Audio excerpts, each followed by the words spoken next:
Hey guys, welcome to ECS Academy. So this is lecture number 6 of complex integration. Last lecture में बच्चा लोग हम लोग ने काउचीज रेसिड्यू थ्योरम स्टार्ट किया था और काउची रेसिड्यू थ्योरम का बहुत सारा बेसिक्स देखा था। वो फॉर्मूला क्या होता है वो देखा था। पोल्स रिपीटेड होते हैं, सिंपल होते हैं, उन पे रेसिड्यू कैसे इवेलुएट करते हैं हम लोग ने उसका फॉर्मूला देखा था। यस, सम्स हम लोग ने कोई भी नहीं देखे थे, बट ये हम लोग ने कुछ स्टेप्स देखे थे जो हम लोग को यूज़ करके इंटीग्रेशन सॉल्व करने पड़ेंगे। ओके, सो ये रहे वो स्टेप्स बच्चा लोग। ये स्टेप्स मैंने आप लोग को दिया था। पहला स्टेप जो होता है वो होता है पोल फाइंड करना। ओके, सेकंड स्टेप जो होता है बच्चा लोग वो आइडेंटिफाई करना कि कौन सा जो पोल है वो सर्कल के या कर्व के विद इन है या ऑन द कर्व है। उसके बाद आप लोग को वही पॉइंट्स पे आप लोग को रेसिड्यू फाइंड करने हैं। ठीक है, रेसिड्यू हमेशा वो वाले पॉइंट्स पे फाइंड करना जो सर्कल के अंदर हो या सर्कल के ऊपर हो। And then last but not the least आप लोग ये लास्ट वाला फॉर्मूला यूज़ करके ये इंटीग्रेशन इवेलुएट कर सकते हो। ओके, सो चार स्टेप्स है बच्चा लोग, बहुत ही ज़्यादा सिंपल है।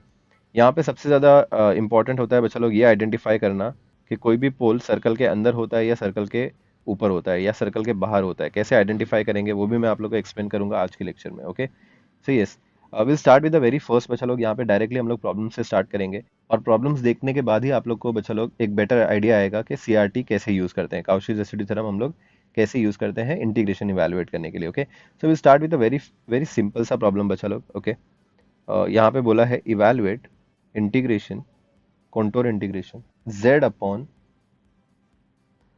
z minus 1 the whole square into z plus 1 dz। Okay, where ये जो हमारा कॉन्टोर है बच्चा लोग c, ये एक सर्कल दिया हुआ है where c is nothing but a circle, mod z is equal to 3/2। Okay बच्चा लोग, सो ये लाइन इंटीग्रेशन में आप लोग ने देखा था बच्चा लोग एक सिंपल सर्कल को हम लोग कैसे प्लॉट करते हैं। मॉड z इक्वल टू 3/2 का मतलब होता है यहाँ पे एक सर्कल है। मैं ये सर्कल ड्रॉ कर देता हूँ पहले आप लोग के लिए। सो हमारे पास यहाँ पे एक सर्कल है डियर स्टूडेंट्स, जिसका सेंटर जो है वो ओरिजिन पे है और रेडियस जो है वो 3/2 है। 3/2 बेसिकली होता है 1.5। ओके बच्चा लोग, सो ये सर्कल का जो रेडियस है this is nothing but 1.5। Okay, 1.5 radius है, मतलब बेसिकली ये पॉइंट जो होगा वो 1.5 हो जाएगा। ये जो पॉइंट हो जाएगा वो हो जाएगा 1.5 आई हो जाएगा। ये जो पॉइंट होगा बच्चा लोग ये हो जाएगा हमारा -1.5 और ये जो पॉइंट हो जाएगा वो हो जाएगा -1.5 आई।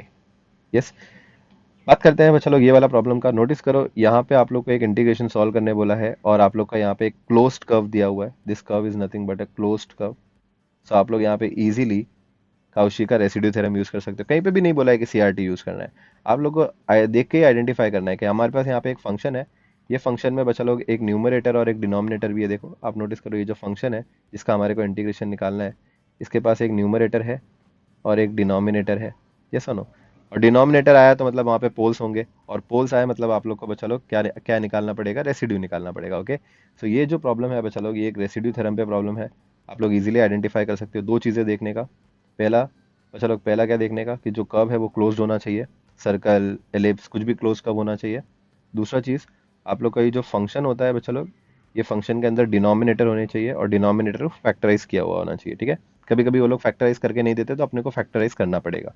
यस, तो ये वाला प्रॉब्लम स्टार्ट करेंगे। बहुत ही ज़्यादा सिंपल सा प्रॉब्लम है बच्चा लोग। Will start with the solution. सबसे पहले तो बच्चा लोग हम लोग क्या करेंगे, इस इंटीग्रेशन को एक नाम दे देंगे। हमेशा हम लोग यही करते हैं, let I be the integration, contour integration z upon z minus 1 the whole square into z plus 1 और यहाँ पे आ जाएगा डी। अब आप लोग को ये इंटीग्रेशन सॉल्व नहीं करना है, लाइन इंटीग्रेशन जैसे हम लोग करते थे, सब्स्टिट्यूशन करो वो करो, वैसा कुछ भी नहीं करना है बच्चा लोग। यहाँ पे आप लोग को चार स्टेप फॉलो करने हैं। द रीजन इज ये जो प्रॉब्लम है ये एक सीआरटी का प्रॉब्लम है, काउची रेसिड्यू थ्योरम वाला प्रॉब्लम है। सो हम लोग हमारे चार स्टेप फॉलो करेंगे सीआरटी के। पहला वाला है फाइंड द पोल्स। ठीक है, सो ये वाले प्रॉब्लम में बच्चा लोग कितने सारे पोल्स हैं। पोल्स के लिए आपको क्या करना पड़ेगा बच्चा लोग, आप लोग का जो फंक्शन ऑफ जेड है जिसका आप लोग को इंटीग्रेशन करने बोला है, उसके डिनोमिनेटर को देखो बच्चा लोग। यहाँ पे डिनोमिनेटर है z minus 1 the whole square और यहाँ पे है z प्लस 1। हमारे को न्यूमरेटर से कोई लेना देना नहीं है, हमारे को बच्चा लोग यहाँ पे सिर्फ और सिर्फ डिनोमिनेटर के फैक्टर्स देखने हैं। ठीक है, यहाँ पे आप नोटिस कर सकते हो z minus 1 the whole square है, तो ये जो स्क्वायर है इससे आपको समझ जाएगा कि यहाँ पे आपको एक रिपीटेड पोल मिलेगा। ये फैक्टर से आपको एक रिपीटेड पोल मिलेगा। z प्लस 1 है बच्चा लोग, यहाँ पे z प्लस 1 का पावर कुछ भी नहीं है, मतलब बाय डिफॉल्ट 1 है। तो यहाँ पे आप लोग को एक सिंपल पोल मिलेगा। ये आपको देख के ही समझ में आ जाना चाहिए सिंपल पोल कहाँ से मिलेगा, रिपीटेड पोल कहाँ से मिलेगा।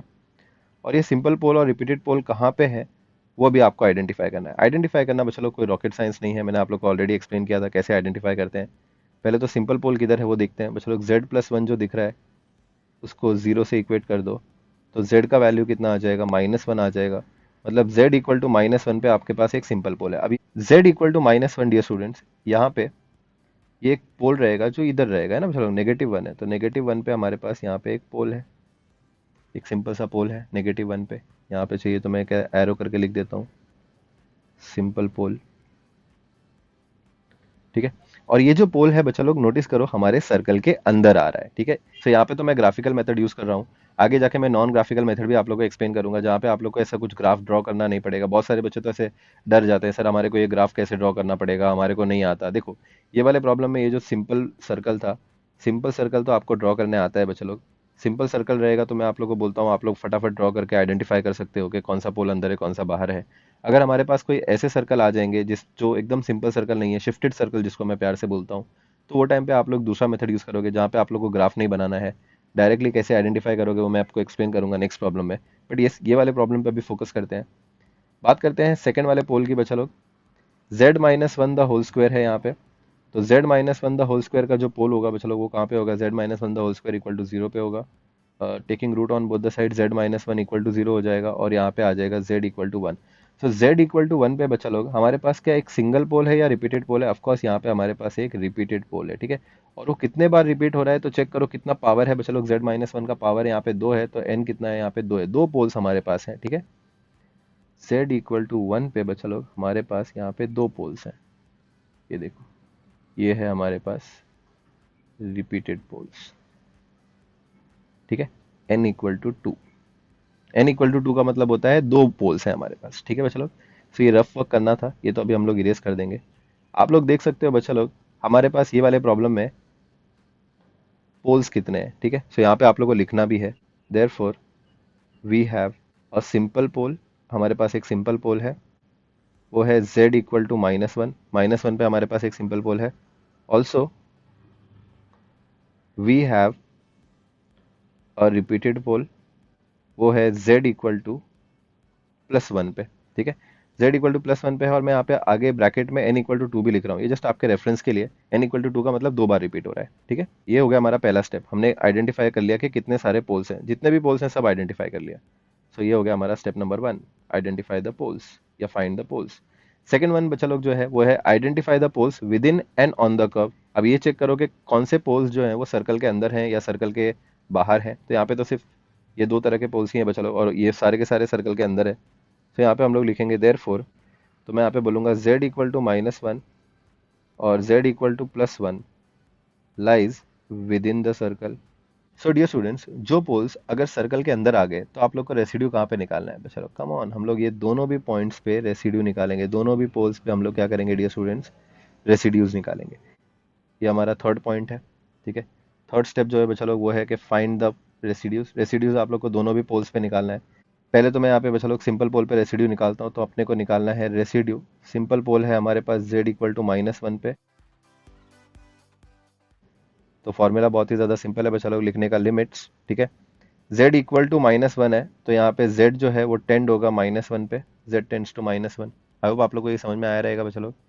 z इक्वल टू 1 होता तो आप लोग को z टेंड्स टू 1 लिखते, z इक्वल टू 4 होगा तो आप लोग z टेंड्स टू 4 लिखोगे, यस। अब नेक्स्ट आप लोग को क्या करना है, z इक्वल टू -1 है, ये -1 को लेफ्ट हैंड साइड पे लेके आ जाओ बच्चा लोग, तो यहाँ पे आ जाएगा आप लोग के पास z, ये -1 इधर आएगा तो +1 हो जाएगा, z+1 लिख दिया बच्चा लोग आप लोग ने।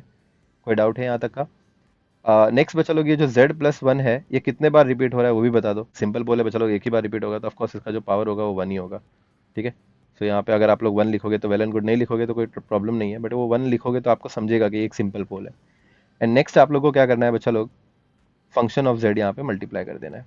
अब ये फंक्शन ऑफ z आपको कहाँ से मिलेगा? फंक्शन ऑफ z आपको डायरेक्टली मिलेगा क्वेश्चन से, ठीक है। क्वेश्चन में जिसका अपने को इंटीग्रेशन निकालना है वही हमारा फंक्शन ऑफ z होगा बच्चा लोग।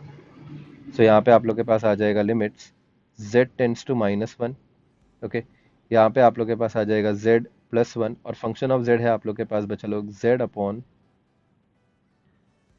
z-1 the whole square into z+1। बच्चा लोग हमेशा यहाँ पे एक कैंसिलेशन होगा, ध्यान रखो, ओके। z+1 और z+1 कैंसिल हो जाएगा, और अभी आप लोग क्या करोगे, जिधर भी z है बच्चा लोग उधर -1 पुट कर दोगे, लिमिट्स पुट कर दोगे, यहाँ पे आ जाएगा -1, z की जगह पे -1 आ जाएगा, डिनोमिनेटर में z की जगह पे -1 आ जाएगा, और यहाँ पे भी आ जाएगा -1 द होल स्क्वायर, ओके। सो इसको सिंप्लीफाई करो बच्चा लोग, क्या आ जाएगा, -1 अपॉन माइनस वन हमारे पास हो जाएगा -2 the whole square. Okay, next बचा लोग -1 की जगह पे -1, -2 का जो स्क्वायर होगा डियर स्टूडेंट्स वो हो जाएगा 4। सो ये हो गया बचा लोग हमारा रेसिड्यू। कोई रॉकेट साइंस नहीं, बहुत ही ज़्यादा सिंपल सी चीज़ बचा लोग। Residue at z equal to -1 is equal to -1/4। I hope बच्चा लोग आपको समझ में आया रहेगा कि ये रेसिड्यू हमने कैसे इवैल्यूएट किया। ओके, ये था हमारा फर्स्ट पार्ट बच्चा लोग। हमारे को एक रेसिड्यू और इवैल्यूएट करना है, वो कौन से पॉइंट पे है बच्चा लोग? रेसिड्यू रिपीटेड पोल पे हमारे को रेसिड्यू निकालना है। देखो सिंपल पे तो हम लोग ने रेसिड्यू निकाल लिया, अभी रिपीटेड पे कैसे निकालेंगे? ये सिंपल वाला हो गया रेसिड्यू निकाल लिया। अब यहाँ पे रेसिड्यू कैसे निकालोगे? रिपीटेड के लिए बच्चा लोग फॉर्मूला है, मैं आप लोग को पहले वो फॉर्मूला एक्सप्लेन कर देता हूँ कि अगर आप लोग को रेसिड्यू निकालना है z इक्वल टू, बच्चा लोग रिपीटेड पोल हमारे पास कहाँ पे है? z इक्वल टू 1 पे है, तो आप लोग यहाँ पे लिखोगे residue at z equal to 1। Okay, सबसे पहले तो आप लोग क्या करोगे बच्चा लोग, जैसे हम लोग सिंपल पोल के लिए करते हैं, यहाँ पे लिखोगे limits. Okay, z equal to 1 है तो यहाँ पे z टेंस टू 1 होगा। आई होप यहाँ तक समझ में आया रहेगा बच्चा लोग। नेक्स्ट बच्चा लोग z इक्वल टू 1 है तो ये 1 जब आप लोग लेफ्ट हैंड साइड पे ले लोगे तो ये हो जाएगा हमारे पास z -1। फिर ना बच्चा लोग, अब ये z -1 तो हो गया, लेकिन ये z इक्वल टू 1 कितने बार रिपीट हो रहा है बच्चा लोग, वो इंपॉर्टेंट है। यहाँ पे z इक्वल टू 1 2 बार रिपीट हो रहा है, तो आप लोग ये z -1 के ऊपर 2 लिखोगे। ओके, ये 2 इसलिए बिकॉज ये 2 बार रिपीट हो रहा है, बराबर है कि नहीं बच्चा लोग? और पोल हमारे को z -1 द होल स्क्वायर की वजह से ही आ रहा है। यस, उसके बाद आप लोग यहाँ पे क्या करोगे बच्चा लोग? फंक्शन ऑफ z लिखोगे। That's it, function of z आपको डायरेक्टली क्वेश्चन से मिल जाएगा। तो ये वाला स्टेप तो कुछ भी डिफिकल्ट नहीं है। मैंने बोला था दो एक्स्ट्रा चीज होती है रिपीटेड के अंदर। रिपीटेड पोल के टाइम पे दो एक्स्ट्रा चीज होती है बच्चा लोग, एक डेरिवेटिव और एक फैक्टोरियल, याद रखने का। अभी आप लोग क्या करोगे, लिमिट्स डालने से पहले आप लोग यहाँ पे ना फंक्शन का एक बार डेरिवेटिव निकालोगे। अच्छा, एक बार डेरिवेटिव क्यों निकालोगे? यहाँ पे हमारे पास दो पोल्स हैं बच्चा लोग, तो अगर हमारा n 2 होता है तो डेरिवेटिव एक बार निकालोगे। अगर हमारे पास 3 पोल्स हुए तो आप 2 बार डेरिवेटिव निकालोगे।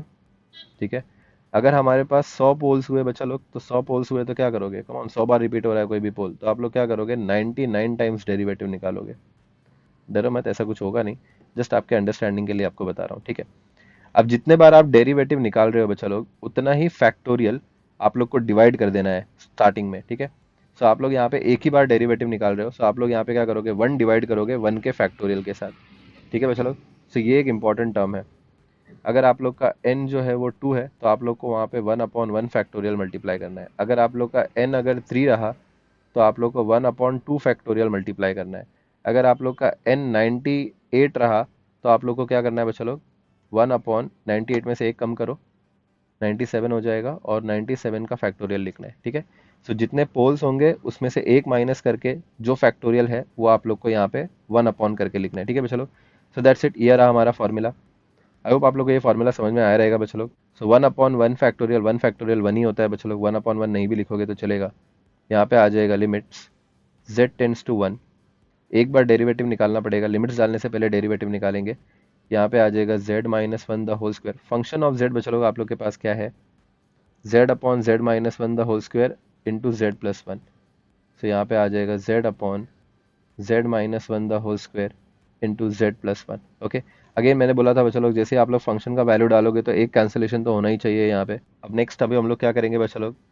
लिमिट्स लिखेंगे z टेंस टू 1, यहाँ पे आ जाएगा हमारे पास d/dz ऑफ z/z+1। बच्चा लोग यहाँ पे आप लोग को ये डेरिवेटिव निकालना है। डेरिवेटिव का आपको यहाँ पे बच्चा लोग u/v रूल अप्लाई करना पड़ेगा। तो बच्चा लोग u/v रूल क्या होता है डेरिवेटिव का? कम ऑन, यहाँ पे विद रिस्पेक्ट टू z सिखाता हूँ। तो अगर हमारे पास न्यूमरेटर और डिनोमिनेटर है तो यहाँ पे आ जाएगा v into derivative of u minus u into derivative of v upon v square. ये फॉर्मूला होता है बच्चा लोग डेरिवेटिव का। ओके, सो यहाँ पे बच्चा लोग आप लोग ये सिंपल फॉर्मूला अप्लाई करोगे, that is limit z tends to 1, derivative निकालो डियर स्टूडेंट्स।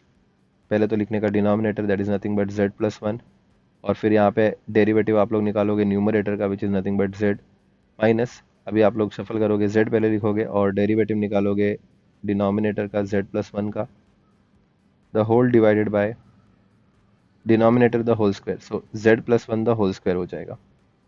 आई होप बच्चा लोग आपको ये समझ में आया रहेगा। ठीक है, नेक्स्ट आप लोग क्या करोगे? ये डेरिवेटिव सॉल्व कर दोगे, यहाँ पे आ जाएगा लिमिट्स z टेंस टू 1, यहाँ पे z+1 आ जाएगा dear students, the reason is Z का डेरिवेटिव जो होता है वो तो 1 होता है, नहीं भी लिखोगे तो चलेगा। माइनस यहाँ पे जेड की जगह पे जेड, ओके, ये जेड की जगह पे जेड आ जाएगा। डेरिवेटिव ऑफ जेड जो होता है बच्चा लोग वो होता है 1, और 1 जो है वो कांस्टेंट है तो कांस्टेंट का डेरिवेटिव हो जाएगा 0। 1 प्लस 0 जो होता है बच्चा लोग वो 1 होता है, नहीं भी लिखोगे तो चलेगा। That's it, divided by Z plus 1 the whole square. अच्छा लोग ये प्लस जेड और ये माइनस जेड कैंसिल हो जाएगा और आप लोग के पास यहाँ पे आएगा limits z tends to 1, 1 upon z plus 1 the whole square, okay.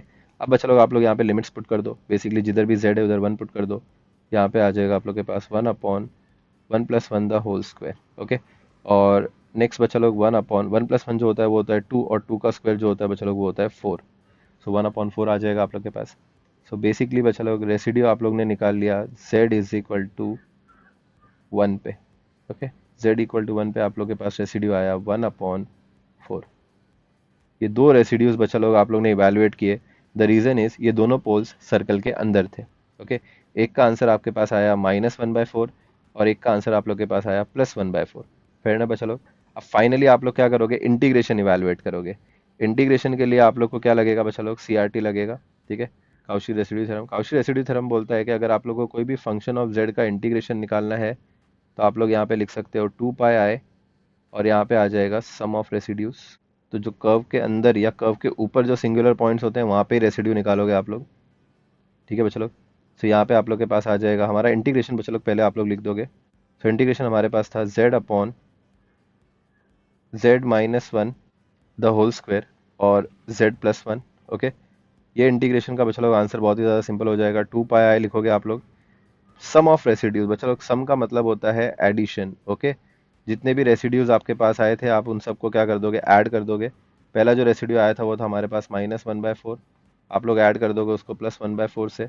सो आप लोग के पास क्या आ जाएगा बच्चा लोग, 2πi, -1/4 +1/4 कैंसिल हो जाएगा, बचेगा यहाँ पे 0। 0 इंटू एनीथिंग बच्चा लोग क्या हो जाएगा, 0। इसका मतलब बच्चा लोग आप लोग का फाइनल आंसर क्या आ जाएगा, जो इंटीग्रेशन आप लोग को इवेलुएट करने बोला है उसका आंसर आ जाएगा हमारे पास 0। सो आप लोग नोटिस करो बच्चा लोग, ये वाले प्रॉब्लम में हमने कहीं पे भी इंटीग्रेशन नहीं किया, है ना। हमने यहाँ पे डेरिवेटिव जरूर किया लेकिन कहीं पे भी इंटीग्रेशन नहीं किया। लेकिन एट द एंड हमारे को जो फाइनल आंसर आ गया बच्चा लोग, वो इंटीग्रेशन का आंसर आ गया। तो इसको हम लोग बोलते हैं काउशी का रेसिड्यू थ्योरम। बहुत ही ज़्यादा सिंपल है बच्चा लोग। काउशी रेसिड्यू थ्योरम पे हम लोग मल्टीपल प्रॉब्लम्स प्रैक्टिस करेंगे। नेक्स्ट प्रॉब्लम बच्चा लोग हम लोग नेक्स्ट लेक्चर में करेंगे, ओके।